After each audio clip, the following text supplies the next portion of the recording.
Hi, my name's Matt Lloyd from Survival School Bristol, and what we're going to do now is just have a little look at firelighting and some different firelighting techniques using a range of different tinders that we can find here in the woodland. So what I've got here is a couple of different examples of how heat sources or creating heat sources for firelighting have changed over the last few thousands of years. So if we go right back to prehistoric firelighting or primitive firelighting, what people were using to create heat and to create sparks, or I should really say a hot dust, to use for firelighting, was this set of gear here. What we've got here is a nodule of flint and some iron pyrite. And this was what was used in very, very primitive times for their firelighting kit. And what we can use this for is we can use the flint as a very hard substance to strike material off of the iron pyrite here. This is more commonly known as fool's gold. You'd recognise it in that format there. But what we get within this is natural deposits of iron. And when we strike these two substances together, because of the friction that's created by those two surfaces interacting, we strike off tiny bits of iron, and those bits of iron get hot because of the friction, and it gives us a very, very dull, cool spark. Now, firelighting using this method takes a very long time to get that spark to catch on your tinder. So moving forward in time, at the beginning of the Iron Age, when people were able to extract iron from iron pyrite and iron ore, we could start using the method of firelighting that is the flint and steel. So what I've got here is just a lump of carbon steel, and what I do is I make these myself just by cutting up old carbon steel files, getting them in the forge and hammering them out just into a bit of a striking shape like that. And in the same way, when we apply friction to these two substances, when we use this flint against this, when we strike the two together, we take off tiny little shavings of metal, and because of the friction, those tiny little shavings of metal glow red hot, and they give us a heat source, they give us a spark, and it works a bit like this. We need three things in existence for fire to be created. We need a heat source, we need fuel, and we need oxygen. Now, the oxygen's all around us, so that doesn't really matter. We now have our heat source through the sparks, so we need a fuel that we can use to capture that heat and increase the amount of heat produced and give us our fire. So we have a few different options, and this is where we move into a range of materials known as tinders. And tinders are basically materials that are highly combustible. Now, traditionally, tinders are kind of classed as things that are fine and fibrous, but not all tinders follow that rule. And what I've got here is some natural tinders that I've just been out and collected from the woodland around here to show you how we can use those tinders in combination with our heat source to create fire.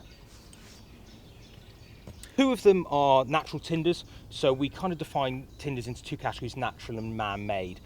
So natural ones are things we can just pick up from around the woods here and use straight away, and other things are things that we might have to process or make ourselves before we go out. So what I've got here is just a little bit of birch bark, and this is it is probably my favourite tinder for firelighting, because it requires no processing beyond just finding a birch tree and taking the bark that's naturally coming away, known as spill, and pulling that off and putting some sparks on it, and you get a very hot, strong flame. So if I'll just show you quickly how I use this to create fire. What I do is I strip down the layers, so it's very much a paper-like material. You strip those layers down, and what I like to do is I just scrunch it up into a ball, and I like to just break it down in my hands a little bit to create lots of fractures in the material and lots of edges where sparks can catch.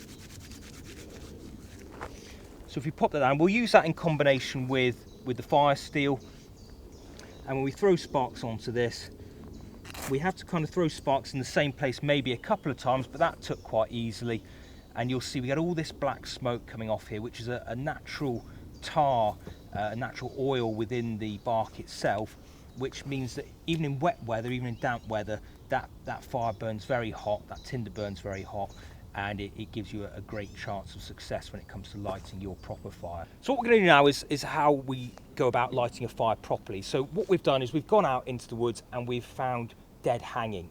So dead hanging is branches that have fallen from the tree, and on their way to the ground they've got caught up in other branches, and because they're off the ground they're nicely air dried.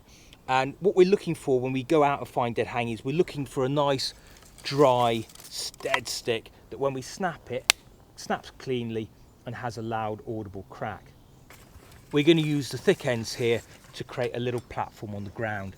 And what this does is it insulates our fire from the ground and stops any moisture in the ground affecting our fire as we start it in those very early stages.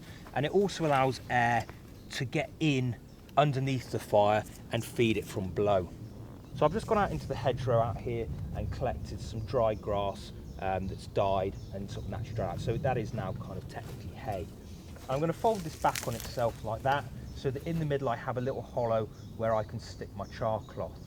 And what's going to happen is I'm going to stick that in there, and I'm then going to add oxygen to blow it to flame. And when that goes to flame, I'm going to pop it onto my raft here, and I'm then going to, as soon as I've put that down, I'm going to pick up my fine sticks and I'm going to hold those over the top of the flames and allow them to start heating up. And as soon as the flames start to eat at this and it starts to crackle a little bit, I'm going to gently lay them on and then start preheating my next size up of sticks, my medium-sized sticks. So let's do that now.